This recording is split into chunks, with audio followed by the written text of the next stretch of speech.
तुम्ही अमित शहांचं भाषण ऐका, त्याने शिवाजी महाराज उल्लेखच केलेला नाही. शिवाजी शिवाजी शिवाजी एकेरी उल्लेख.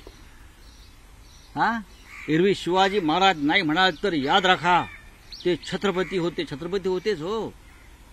मग ते छत्रपती होते किंवा आहेत आणि महाराज आहेत हे या देशाच्या गृहमंत्र्यांना माहीत नाही. आणि ते रायगडावरती येऊन शिवाजी महाराजांवरती महाराष्ट्राला ज्ञान देतात. हे कुठले ज्ञानदेव आम्हाला ज्ञान देणारे? या ज्ञानाची आम्हाला गरज नाही. आमच्या महाराष्ट्राचे ज्ञानदेव आहेत स्वतः.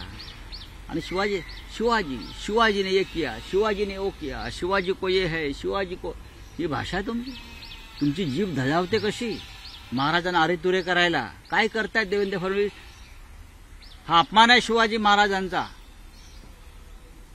मुख्यमंत्र्यांनी गुन्हा दाखल केला पाहिजे या राज्यात शिवाजी महाराजांचा अशा प्रकारे एकेरी उल्लेख करून अपमान केल्याबद्दल. इतरांवर करता ना तुम्ही. देशाच्या गृहमंत्र्यांना, गुजरातच्या नेत्यांना अभय आहे का शिवाजी महाराजांचा अपमान त्यांनी करावा आणि आम्ही सहन करू? कुठे आहेत ते एसएनसीवाले? एसएनसी पक्षाचे लोक कुठे आहेत? फालतू नकली हिंदुत्ववाले. शिवाजीने हे केलं. मग ही मुभा सगळ्यांना आहे का? इतरांना तुम्ही प्रश्न विचारता ना. डरपोक भित्रे लोक आहेत आणि यांचं छत्रपती प्रेम हे ढोंगी आहे.